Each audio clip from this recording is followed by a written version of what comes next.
To say about the Orthodox Church. It seems like he doesn't understand the topic at all. Ukraine is mostly the Orthodox Christian country, but also we have Catholics on the western side of the country and Protestants. There are some Muslims too, but not many. Most of them are in Crimea. Crimean Tatars. So, as for the Orthodox Church, we have the Ukrainian Orthodox Church, but after the Soviet Union collapse, there was the Moscow Church in Ukraine. So the main church was in Moscow and Ukrainian Church was just one branch of it. It continued for a very long time, then finally 5 years ago Ukrainian Church got validated, let's say, as the result of the special meeting of all of the leaders of the other churches. By the way, the Moscow Church wasn't presented in that meeting, but finally Ukraine has the legal right to have its own church without the Russian influence, because many people just go to the churches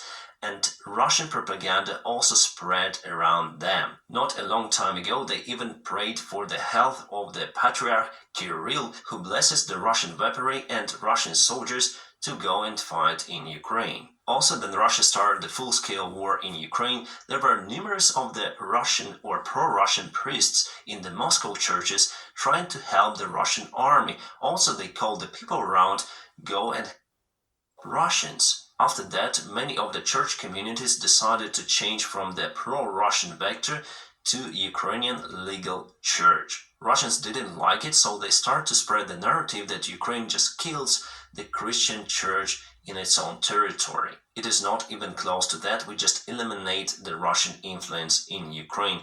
And the church branch, the Moscow branch, was one of the main levers to start the war in Ukraine, to brainwash the people with Russian propaganda, because after every ceremony they start to say about something like Ukraine, Russia, Belarus is the united nation. I know it 100% because I went to the Moscow church many times. I was baptized in the Ukrainian pro-Moscow church, and they do not recognize the Ukrainian church. They provide the division, the national division in Ukraine. Wow, I have so many counter arguments to his